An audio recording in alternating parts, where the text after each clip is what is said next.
What does the Niners defense need to work on down the stretch to be at its best come There's playoff two time? things.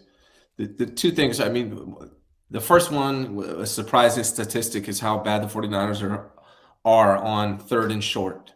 They're Mm. actually they're number one defense in the NFL, but they're like almost the worst, I think, at third and short, which is surprising. So that's definitely something You that know they who can need to fix that? Kinlaw. Kinlaw, Yeah. Yeah. So if who's Kinlaw supposed to can, start practicing tomorrow. So that doesn't mean he'll play this week. They have a 3-week window, but I wouldn't. Kinlaw, I wouldn't play no, Kinlaw until take your time. yeah. I would say week 18 is the first game just to get his feet underneath him, that he's ready for the playoffs, because that's when you need him. You need him for the playoffs. Yeah. For this So reason. yeah. So third and short is something they definitely need to improve. Yep. The other thing is it hasn't been much of a factor this year, but it could have been multiple times, is the passing coverage, especially with like a mobile quarterback, guys that can buy time. So the reason why the passing defense has been so good has a lot to do with Nick Bosa and the pressure they're getting on the quarterback.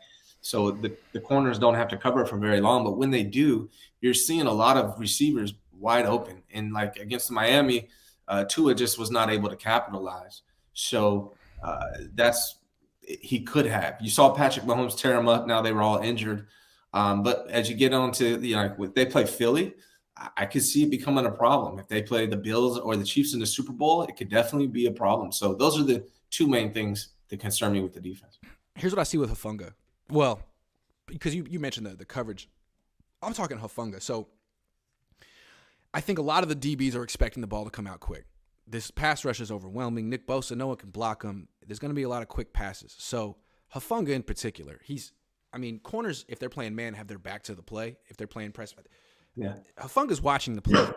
And I think he's expecting the ball to come out quickly, and we're seeing him like jumping short routes a lot, breaking quickly on short routes a lot. And more often than not, that's a good strategy behind this D-line. It's the way to go, and you see probably Tart should have done a little bit more of that. Tart would kind of hang back, play his position, not make plays. Hufanga's making plays. That being said, if the quarterback or a team can actually get the ball down the field, block for a second, have some wide receivers, hit some long throws, he's giving them up. And if they're going to win the Super Bowl, they're going to be facing quarterbacks and teams that can do that. So Hufanga can't just play like this with reckless abandon and not respect the fact that some teams can go down the field. Most teams can't. I guess some teams can. Yeah. Philly, Yeah. Chiefs, Bills all have mobile quarterbacks that can capitalize in the passing game. So And are looking to push the ball down the field, not looking to check it down, a lot of quarterbacks are this year. Yeah. So those three teams scare me the most. If they can get past Philly, then they get to a Super Bowl. It's another tough matchup in that regard.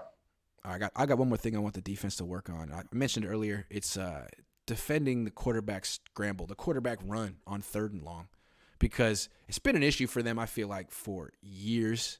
And I understand why it's an issue. The Niners have this wide 9 defense. And on third down especially, what they like to do is they put one D-end way over here, and they put 3 D linemen on the other side of the center. And that D-end who's on his own usually screams so far upfield that you can just scramble right past him, up and around him.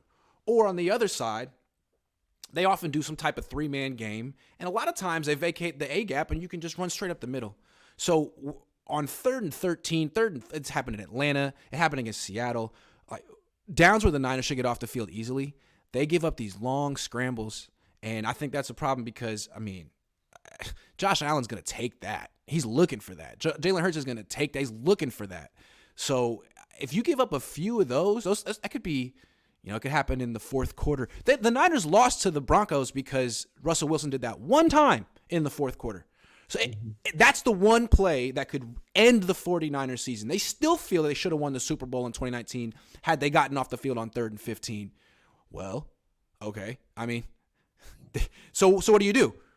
You have to assign a freaking spy to the quarterback. I don't think D'Amico does it. I assign a spy. He has to be a guy who's actually fast enough to run with quarterbacks like Jalen Hurts. To me, it's Dre Greenlaw. Fastest guy in your defense. He hits hard. He can do it. Give him the assignment. Yeah. You don't have to do it this week with Taylor Heineke, but I'm just saying. Yeah, the 49ers have struggled for 5 years, or at least containing mobile quarterbacks. So it's definitely a problem. They need to fix it, especially going into the postseason where they're going to meet a lot of them.